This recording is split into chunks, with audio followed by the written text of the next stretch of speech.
1 second, I close my window. I was literally about to press record and you did that.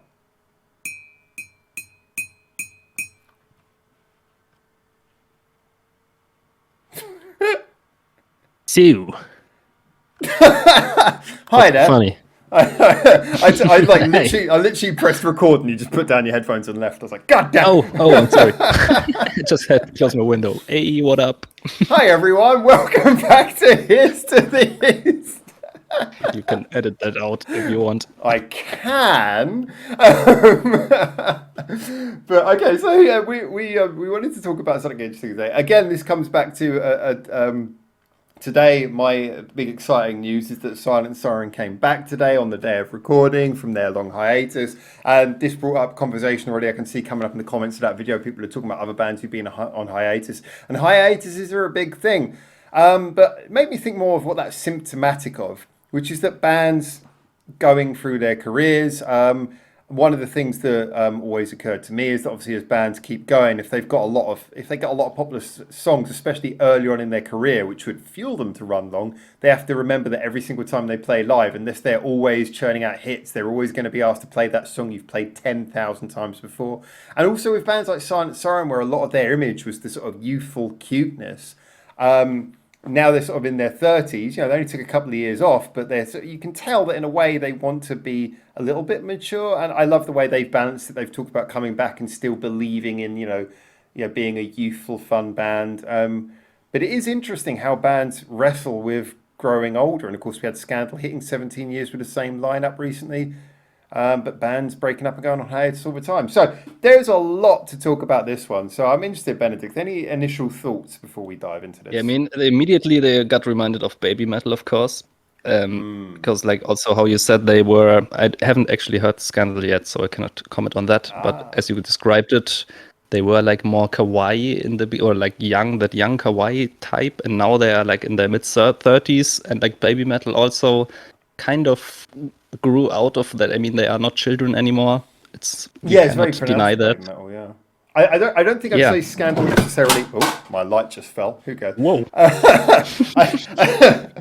My light's getting old as well. I wouldn't say that Scandal were necessarily kawaii. They had the schoolgirl image, but that's one of the reasons why it didn't really work for me, is because it just felt a bit weird the way they had that when I first saw them. But then, like, when I heard them, like, I got into them more. But at first, I must admit that I was a bit weird with the image. But I mean, yeah, still, you can tell they've definitely grown up and they've gone through a lot of things, and they managed to shake off that initial image of having the schoolgirl outfits. But I think BabyMetal's a great example. But I don't know if the BabyMetal hiatus, I don't know whether that was necessarily to do. I mean, they said it was them starting a new phase, but for me, it was like they did 3 albums. They covered so many bases that they needed to, if you like, readdress things. Sort of like working towards getting a new member. So that to me almost felt like a strategic hiatus rather than a hiatus from being tired. It almost felt like they needed to hit the reset button to refresh things a little bit, and but I also find it interesting because that's one of the, I think, one of the exceptions where they actually don't play. I mean, they have some songs like "Give Me Chocolate" that they will always have to play, but there are also some songs that like got kicked out of the register, at least for like live performances and things, for like black BabyMetal stuff, for example, because Yui ain't there anymore. Yeah, there's a reason for that. So you cannot really do it anymore. But I think, like in Japan, like especially in idol groups, there's a lot of changing members around, and I have like also listened to albums where it's like this is like the new version with new members, and it's called like 2020 version of that song and things like that. Gotcha. No, it was actually Kakurio Terror. Okay. And because for example they have this album and it looks exactly the same, just those 2 girls here at the side are not included, and it's called cultural cover. Mixing. That is an amazing So I cover. think, it is. I think it can get quite confusing with like a lot of these lineup changes. Well, especially when you have to like then play earlier songs because they are not really the songs of the people that are in the group. I think the other problem with that though is that when you they often say when you get like a new drummer or a new person in the band, then that spot will almost always become a revolving door. Like it's very rare that the new person will stick around forever because of the fact that a lot for them, like, I mean, for you as a band, you're having to play old songs from when you were younger. They're having to play songs that they weren't even on. It's like they're spending the rest of their career playing a song that they weren't even involved in the creation of, and they're forever tied to something where there's probably a music video for that song that they have to play every single day, and they're not even in the music video. So yeah, Exactly. I can imagine why they. I mean, you get some bands, again, Silent Siren, where the most successful iteration is the one after the most notable member change until Hina left. Okay. But yeah, I think sometimes an early member change can be okay because maybe you're finding your feet, you change a member, and then you have your success. Yeah, I can't help but feel that if you have once you've had your big success, unless you're lucky enough to be one of those bands who can keep on hitting new successes and reinventing, which is very rare, then that success, you better hope you keep that lineup, and then you better hope that lineup can tolerate doing the same songs day in, day out for years. I think part of Scandal's success has probably been the fact that they've never been like they've always been popular, but they've never had like that massive breakout success. You know, they never had like a single that everyone knows. You know, Scandal fans might say, "Oh, you know, songs like Scandal Baby, oh, that's really," but it's like no, that none of their songs are like the quintessential Scandal song. They got loads of individual singles that different people from different years might know, and that's so powerful because it means there's no one thing that they go, "Oh, here we go, got to play that again." You know, they're not tied to that. I think that's probably the power of longevity is not having like a peak in your career, having a consistent strength. Maybe, but if you look at things like BabyMetal, they have like "Gimme Chocolate." It's like their most popular song, and they're still going on. Yeah, I I get that. I get that, but I think they've got a lot of other singles as well, and I think they got a large enough body of work that. But yeah, I mean, they probably do Yeah, get a but I bit would say sick. it's more overall their diversity in their music, not Yeah, really the fact that they didn't have a peak. I also do have to wonder what it's like for groups like that anyway, where they because obviously they're effectively a pop group with management, which is why it's such a interesting experiment, and I think why it's been so successful, the combination of those two things. The intriguing thing about that is because they themselves never wrote any of the songs, they're never particularly tied to them in that way. It's something where it's the song they get to do, and that's nice. It's something that it's like a gift that was given that made an impact on their life. Whereas if you're the songwriter and you wrote a song, then maybe after 20 years you'll look back at it and go, wow, that was from when I wasn't so good at. Actually, that's a good point. Yeah, because if you're the songwriter and you wrote the song, you're going to look back at it and go, yeah, but the songs I'm writing now are much better, and everyone wants me to play this stupid thing from when I was, 23 years old. I'm so sick of playing this stupid. And you'll look back at it and you'll probably be thinking, well, if I wrote that now, I wouldn't write it like that. But if I play it the way I want to play it now, people will complain. Yeah, yeah, that's a good point. I think maybe being too tied to your songs because you wrote them is that could be part of what makes it difficult. I mean, it could go either way, I would say. I mean, for us, well, like for me, going back to "Gimme Chocolate," I don't know, that's the best example I can think of. It's a I good still, example to work I with. still love to listen to that song, and I listened to it hundreds of times already. So if you like that song as an artist performing it, I mean, why not? But the I mean, difference is that if you go to a live show, you're going to expect it because you're going to see, well, I'd assume you'd expect it because you're going to see BabyMetal. It's a thing that you don't get to do very often, maybe like if you're lucky a couple of times a year. And so you're going to be like, I'm here, I want to hear that song that's so quintessential to my BabyMetal experience. Whereas to them, it's going to yeah, be like, but don't you think that and could again. add like to the enjoyment of the artist themselves, because they know if they play the Oh, song, everyone there will love it and everybody will go crazy and sing along. I You think know, that maybe if they are even looking forward to it. I think the best bands can put their ego aside, and this to me is very important, is that like a really good band should be able to put their ego aside, just look at the audience, look how happy the audience are, and just feel honestly powered by looking at everyone and going, I am so happy to see all these people who've come out, paid their hard-earned money to see me live. And yeah, okay, this is some shitty song from 20 years ago, but look how happy the people are by something that came from me. I think that's what they should do. But I can also kind of sympathize with the ones who look at everyone like really, really happy and then they play one of their new songs and everyone's like, But then again, I mean, the argument is like, well, the reason they're there, the reason why they're paying your goddamn electricity bills for your mansion is because of that song you wrote 20 years ago. And the only reason you get to play your new song to them is because of that song. So, yeah, in a way, it's like, maybe just shut up and play the goddamn song. But then again, bands have every right to break up if they're sick of it and stop taking that ticket money. So I guess that could be a contributing factor. I think it's interesting that you said that this group didn't have a peak, because now I thought of Band-Maid and Friends of Scandal, I'm assuming. No, couldn't really. Yeah. But I couldn't really tell you what's the peak of Band-Maid as well. Like, there's not, this is the album or this is the song that made them huge.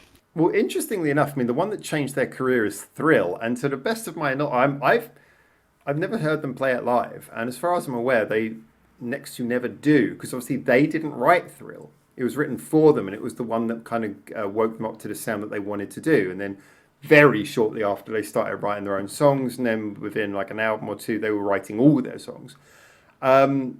So in a way, a lot of people would consider Thrill to be like the pivotal, the turning point, and I think it is still the most viewed of their songs on YouTube. But I don't think most Band-Maid fans would consider it to be the quintessential song, and as they're picking up many more new fans now, I think a lot of people are getting to know them through more recent material. So, and also plus their albums, although they're all hard rock, they do all have variation. I mean, like World Domination is not the same as Conqueror at all, which is not the same as Unseen World. Their albums are very different. So, yeah, I don't think they have and again, I think that's one of the reasons why their longevity, their good chemistry, the fact that they are never playing fake versions of themselves, but just sort of like amped up versions of their own personalities for the stage. And they never switched around any members. No, they never have. They will one day catch up with Scandal.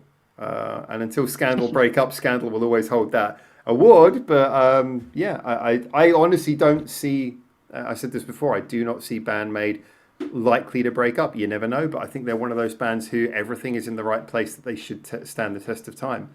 And they look excited about what they're doing. But a lot of that comes down to the fact that, and this is the big thing about band longevity, in my opinion, having worked with some bands, I would say the big thing is when everyone knows their place. And again, that's humility. When everyone knows what their job is in the band and no one's going, well, I'm bored of my place, I want to do what he's doing. So I don't write any songs, or I only wrote one or two, I want to write all the songs on this album. It's like, I'm sick of playing songs you write. Or, something like, every time we do a song, the guitar's always too prominent, I want more bass, or the drummer gets a bit sick of the style and it's like, I want to do songs with a different rhythm, and then no one else wants to do songs in that rhythm. Everyone's got to be comfortable with their place in the band. And Scandal have that, Band-Maid have that. And Silent Siren had that, with exception to Hina. I always said before Hina left, I was like, if anyone's going to leave, it's going to be Hina, and it turned out I was right. But she was the one who looked like she just didn't quite. She was just kind of there because she enjoyed the company of the others and enjoyed the music, but she seemed like she could always be somewhere else. So can I ask you, how many songs do they have? About Silent Siren or Scandal, or both. Well, Scandal have a pretty massive body of work by now. I think they, I don't think they have 10 albums, but got 8 or 9. I think they're coming up to 10th. Silent Siren have quite a large body of material for the amount of time they've been around. Again, including the EPs and stuff. I guess they're on they're probably on 7 if you include that. These were both bands who were very prolific. I mean, the big difference is, ironically, with Silent Siren, Scandal, and Band-Maid, all 3 bands started with people writing their songs for them. Band-Maid completely took over. Scandal, as far as I'm aware, have completely taken over. Silent Siren more kind of took the guy who wrote their songs and made him, everyone recognizes he's kind of the extra member of the group. But Silent Siren have much more input in their own songs now than they did originally. They do sometimes write their own songs, but they have input in the ones he writes as well. So they work as a team. He's kind of the member, the offstage member of the group. So what do you say, going back to the initial topic, is that a positive thing for a group to have a lot of songs? Because then you can okay, we played these songs a lot in the last show, but now we can choose like something else out of that 100 songs we have. I mean, They don't always have to play the same songs because they have so many. Yeah. if you look at those three bands, that seems to have come true with them. And I think part of it as well is variation. Like, so all three of those bands, they have songs that are songs for a sad day, for a happy day, for a more pissed off day. Even Silent Siren in their sweetness, they have some angry songs. You know, all of these bands have, and you know, Band-Maid in their heaviness, they have their sweet songs as well. These bands all have variation, and obviously Scandal, the one who are most in the middle of that continuum of mood, they ironically are the one who've been running longest. Admittedly, they had the head start of starting first, but still, I think it's not a coincidence that they've run so long, considering they have such a range of moods. And I always wonder if you've got a band and they go on stage and all of their songs are in one mood. You know, all of their songs are angry all the time, or all of their songs are ballads and sad songs all the time. I'm like, how can you keep that up? Because that's even worse than being attached to one song. You're attached to one mood. That sounds painful. But man, I mean, at that point, it's kind of your decision because you make that kind of music. If you have so many songs that are in that kind of mood, then it's your own fault, I would say. I think that's also the punishment if you write, if you feel obligated to your fans. Obviously, you should try to give your fans what they enjoy to a certain degree, but ultimately, you've got to write what you feel, and your fans will either come with you or not. I mean, obviously, the worst one is when you disrespect both of those, is when you write to just whatever's trendy right now, because that's not what you feel and it's not what your fans want. You're just trying to get the popular audience. But I think the best option is not to think about what your fans want, but to write what you like and hope that your fans like you because of the core of where your songs come from. That your I would 100% agree. I'm glad.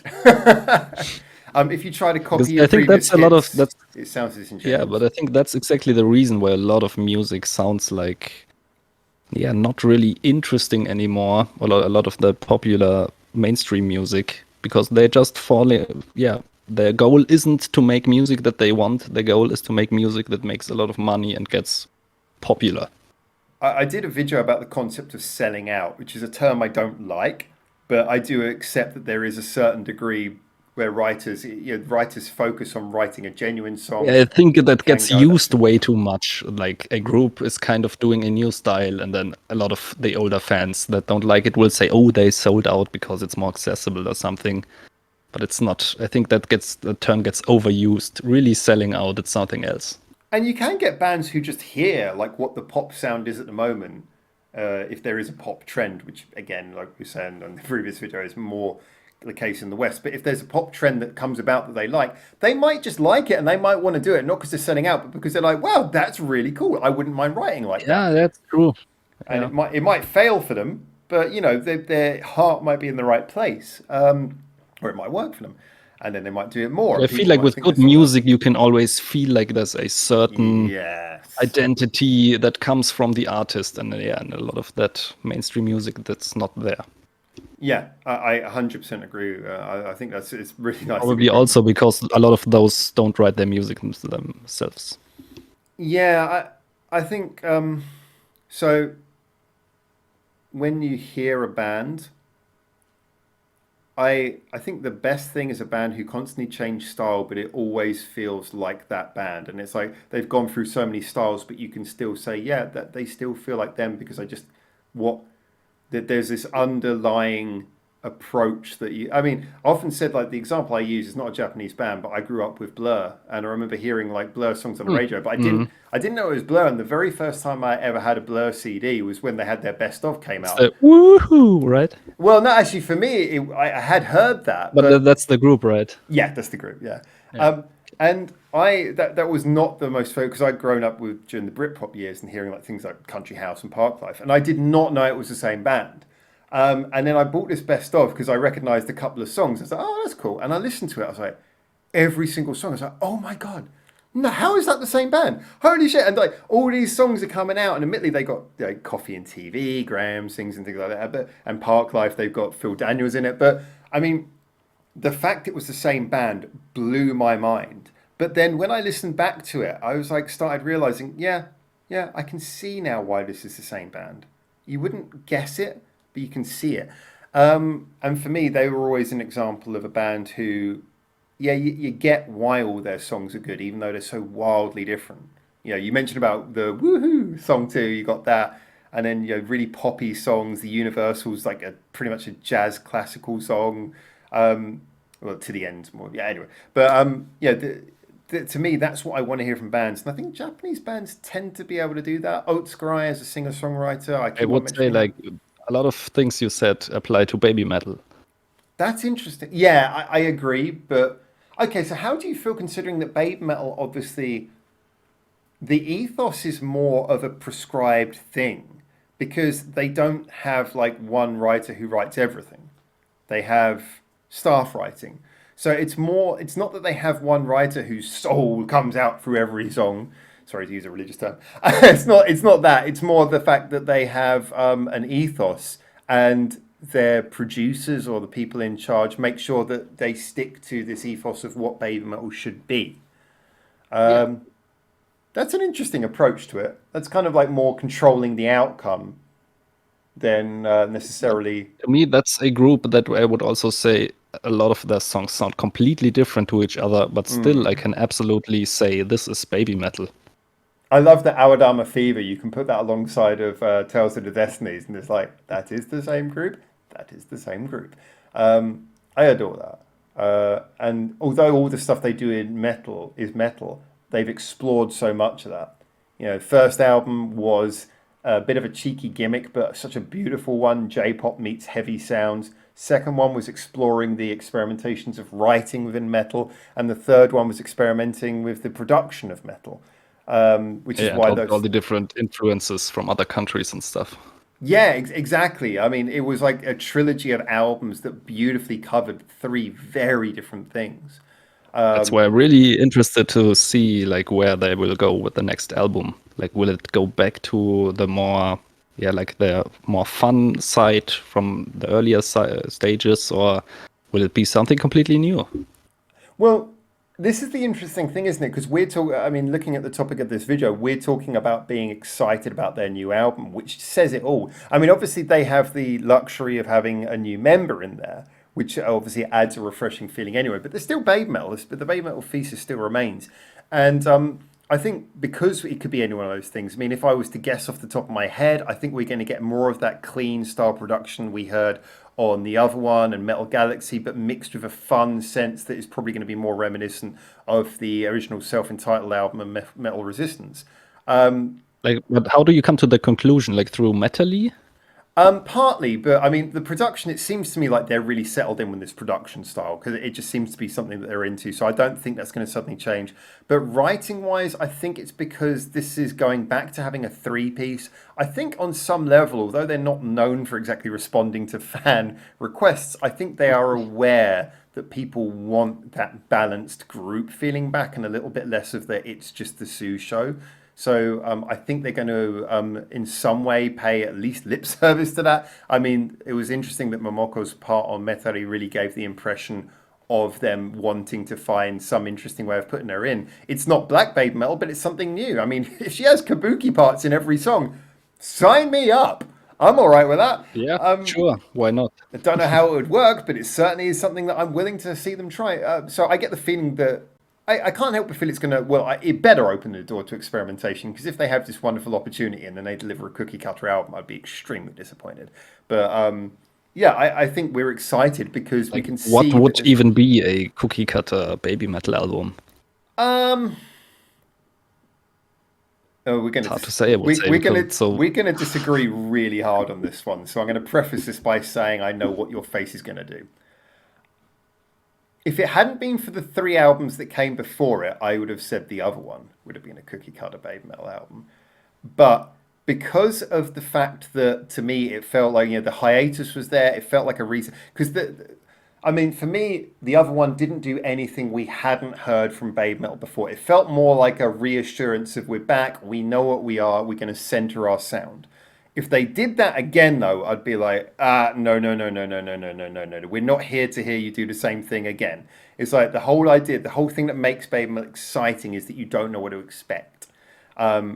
And the other one was by far the most predictable album that they ever put out. But they had permission to do that. It was okay to do that. It was, they'd come back But from a I mean, hiatus. I would kind of agree, but I would say they didn't have any predictable stuff before, so it was something new. Exactly, yeah. Like I say, coming off the back of the three albums, Yeah. doing a centered album was unpredictable just because they'd never done a centered album. They never just sort of like. That's why I said you can't really have a cookie cutter BabyMetal album. You can have a cookie cutter album, but a cookie cutter BabyMetal album, that's kind of difficult because there's not like really that is BabyMetal how it is. But you can now because the other one it's so wide.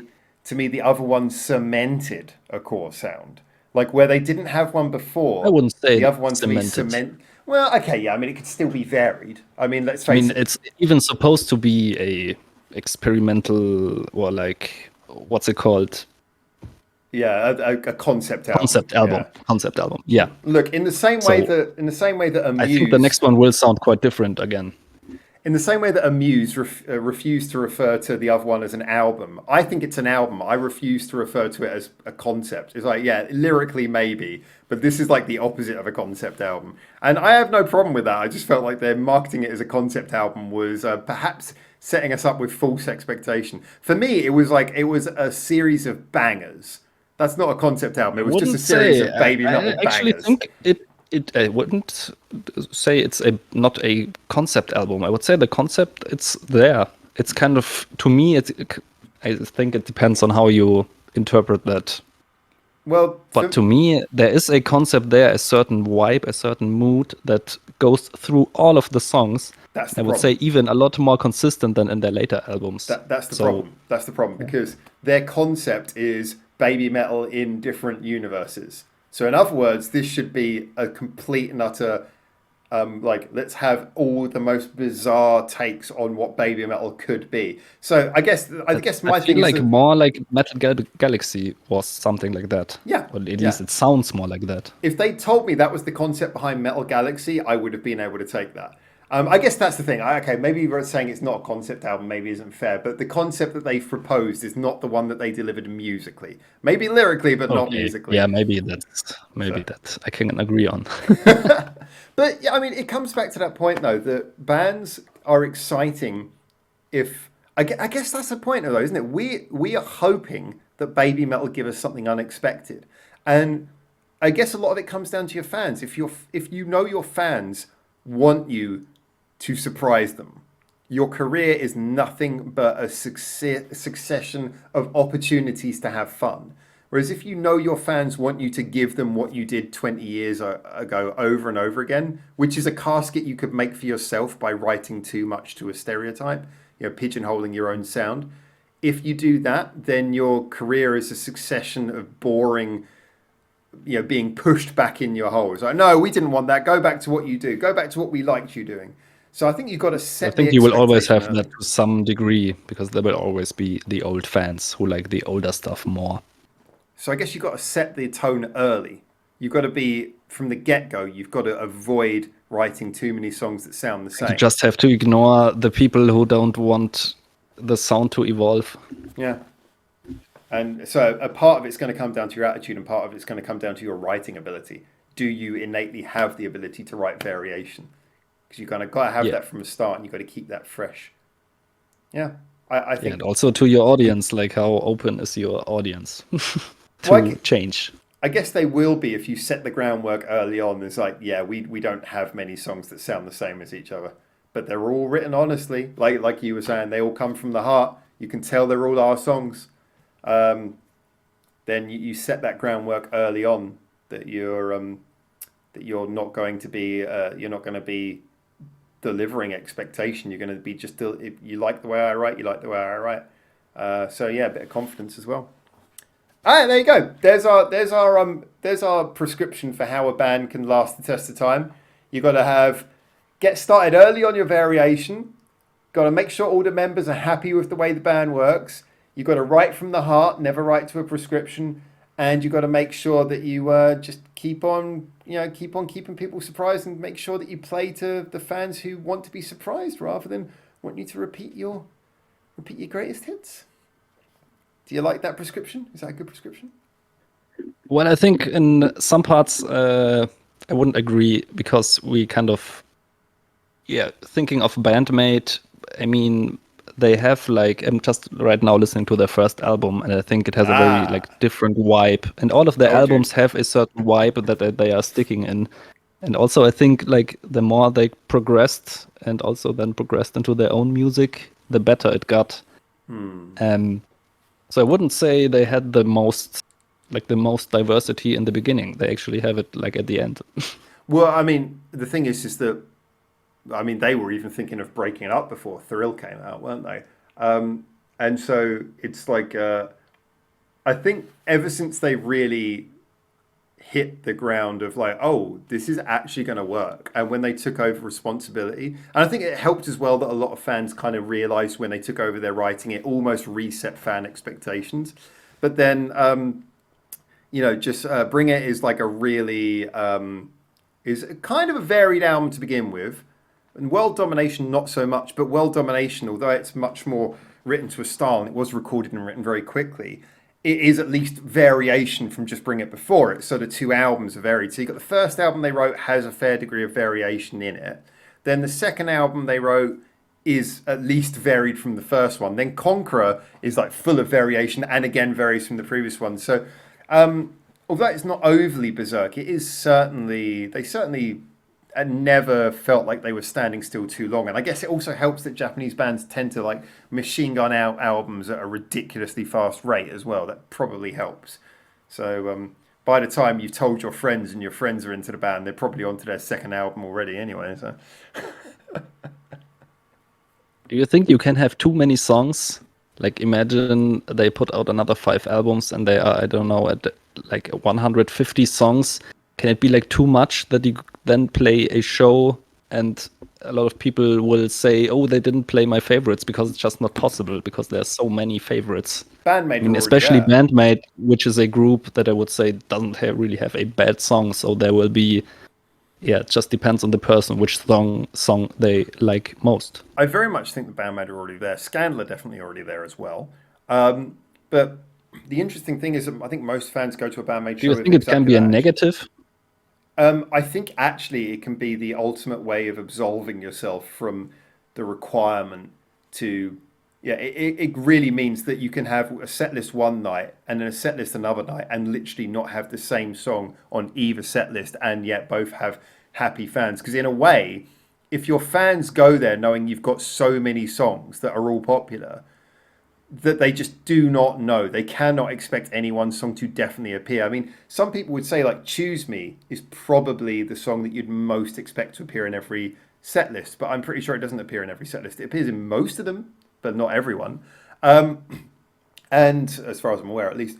And so this is kind of, in a way, it helps you because it means that you are free to literally just play anything and people like it. But that's when people like you, like your band, again, like your thesis, the way you write your songs. So in a way, I think having a lot of songs can be beneficial so long as you kept the quality up, so long as people don't think, oh, this is from that shit album. Yeah. This is from that album they put out that sucked ass. It's like, you don't want to have that moment because then, I think that there's actually a benefit in like quickly blinding your audience with so many songs that they don't have a chance to get overly attached to one more than the others. That's a good approach. Yeah, I mean that's approach. Yeah. What do you think though? Do you think it's? Yeah, I mean, I think with Band-Maid, maybe it's just not because I'm not such a huge rock fan. I mean, I love all their music, I love all their songs individually, but it's kind of almost some blending together a little bit. There's not a huge amount of songs that I would call extremely unique, like not a huge percentage of their songs. Some that stick out, like Black Hole, for example, that sticks out, but like from the first albums, you could choose the one song or the other. It's not like a huge difference. I mean, I said the same thing about World Domination, in that it's got some I great don't want to songs say on they there. sound like samey or something, but No, but it's. they are in that they stay in a certain style most of the time, not like hugely going out of that. I would say Band-Maid actually. I mean, you might well agree on this, but I mean, just to sort of refocus what you just said there, I think Band-Maid have the ability to go much further outside of their style than most bands do, but they do it in kind of little fits and starts. Like occasionally you'll get like a start over Yeah. and about us, a memorable, a page. But then most of the time they're in with that hard rock area. I mean, you look at albums like Unseen World, there is variation within it, but ultimately most of it is in the same tone. World Domination has some of my favourite Band-Maid singles, but overall, there are songs on that album that you could happily exchange for each other without getting a particularly different effect. Yeah, exactly. So I completely understand what you were saying there, and I would not disagree. I think that tends to be a trope of a lot of heavy guitar-based music. A lot of it has Bro, that. But yeah, I do totally understand what you're saying there. So it surprises me that Band-Maid do not play. I guess Start Over got a bit of a backlash at the time, but it's still a great song. I think it would be interesting to hear them play more of that. But they played Memorable live, which is great. They play About Us live, which is great. So I guess, yeah, they play Page live, not so much anymore, but they do. And so I think it is nice that they do wheel those songs out. By the way, I feel like, the light is shining on you. I want to say go into the light. Go into the light. It's like, when this like podcast finishes, you're just going to go to the left a bit and then ascend or some shit. It's like, oh, I'm just waiting to ascend once this video ends. So that is bright, man. Like, and yeah, man. it focuses the kitty eyes back there from your Silence of the The Kitties. sun is exactly coming from straight ahead. So if we keep this going long enough, then eventually it's just going to blind you, and I'm just going to be talking to this like highly reflective face under a cap. Exactly. All right. I will vaporize because I'm a vampire, as you know. Edgy. All right, I think we'll wrap it up there for today then. That was a really interesting point. I'd love to know what people think about bands who last the test of time. Any particular examples? What you think is a good way of doing it? What you think is a good way of keeping a band fresh, both for the fans and for the band themselves? I mean, I would love to know what you guys think about that. I mean, so many people who know loads of bands who I've probably not heard of. Obviously, I've had the pleasure of working with a lot of bands and seeing why a lot of them break up. But for me, I'd love to know what other people think of that side as well. You might have stories that I haven't heard, and so yeah, me and Benedict, I'm sure, will be really interested to read what you guys say on that. So get in the comments, tell us what you think. And any final thoughts, Benedict, or is it time to ascend? I think it's time to ascend. All right, so instead of keeping your ears to the east, I think now it is time to remember to keep your ears to the north. Ooh.